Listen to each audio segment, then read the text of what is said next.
Picture this, a national airline, a giant, at a complete standstill.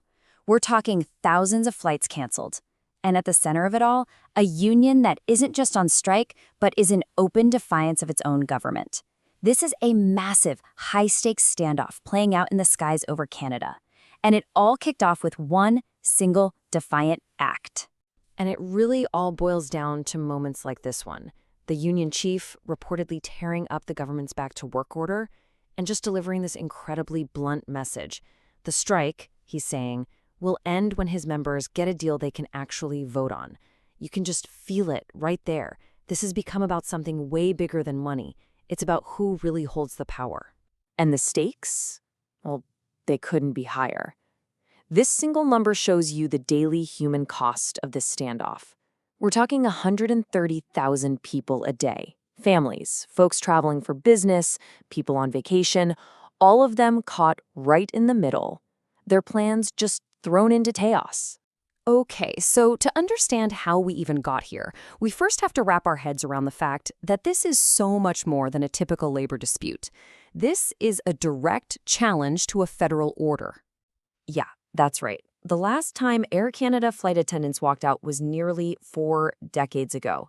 And now they're not only on the picket lines, they are actively refusing a legally binding order from the Canadian Industrial Relations Board.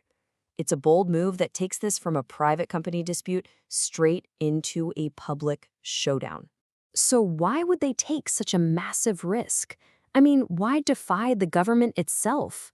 Well, the answer lies in the one thing the union absolutely refuses to accept: the government's proposed solution.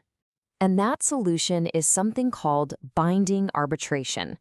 Basically, the government steps in, appoints a kind of referee, and that referee writes the final contract for both sides. It's fast, sure, and it ends the strike, but there's a pretty big catch. And right here, you see the absolute core of the fight. The union wants a democratic process, a contract that its members can actually look at and vote on. But binding arbitration, it takes that right completely off the table. The final deal is just imposed, whether the workers like it or not. And just think about the confidence this gives the union leadership. They have an almost unheard of 99.7% strike mandate from their members. Wow. With that kind of solid backing, they feel like they have every right to demand a deal their own people can vote on, instead of just having one forced on them. The way the union sees it, this has become a pattern. They believe management doesn't really negotiate in good faith because they know they can just wait for the government to step in and force a resolution.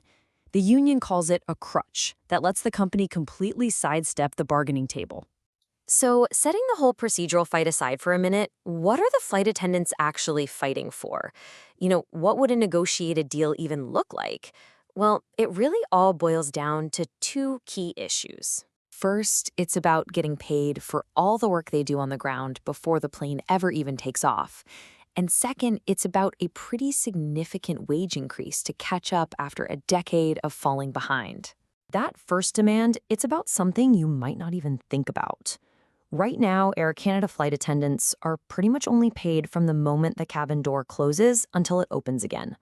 All that prep work, safety checks, boarding passengers, that's all unpaid. And that's a huge difference from their counterparts at major U.S. airlines who have already won pay for that ground time. And the second issue? Man, this one is even more stark. Because their last contract was signed a whole decade ago, with just small annual raises, inflation has absolutely wrecked their wages. Their actual buying power has dropped by an estimated 38%. They are significantly poorer than they were 10 years ago. And this quote just puts that statistic into a really raw human perspective. A starting flight attendant might gross just $1,900 a month. I mean, can you imagine trying to survive on that in some of Canada's most expensive cities like Toronto or Vancouver? It's impossible. So this isn't just about a raise, it's about a living wage.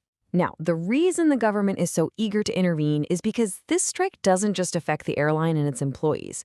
No, the consequences just ripple out across the entire Canadian economy. To really understand the scale of this disruption, you have to start right here. Air Canada isn't just another big airline. It is a dominant force. It controls nearly half of the entire Canadian air travel market. So when a company with that much market share just stops flying, this is the result. 700 flights just gone every single day. It rips a massive hole in the country's transportation network. And those 700 daily canceled flights, they add up to this. We saw this number at the very beginning, but now we see why it's so massive. 130,000 people a day grounded. There simply aren't enough seats on other airlines to pick up that many passengers. It's a full-blown national crisis. For the union, though, this showdown isn't just about this one contract. It's really the culmination of years of growing frustration with a system they believe is completely rigged against them. And this timeline really shows you why. Over and over again, when major labor disputes pop up, the government has used its power to force an end to them. You had the rail strike, the near pilot strike last fall. The union sees a very clear pattern of intervention that, in their eyes, consistently favors management. This quote, it just captures the union's view perfectly. They argue that companies like Air Canada have no real incentive to bargain fairly. I mean, why make tough concessions when you can just wait for mommy and daddy, the government, to come in, end the strike, and impose a contract for you? And that really leaves us with the fundamental question at the absolute heart of this entire conflict. What is the government's role here? Is it to protect the economy from the chaos of a massive strike, no matter the cost, or is it to protect the fundamental right of workers to bargain and, if they have to, withdraw their labor? And you know what? There are no easy answers here.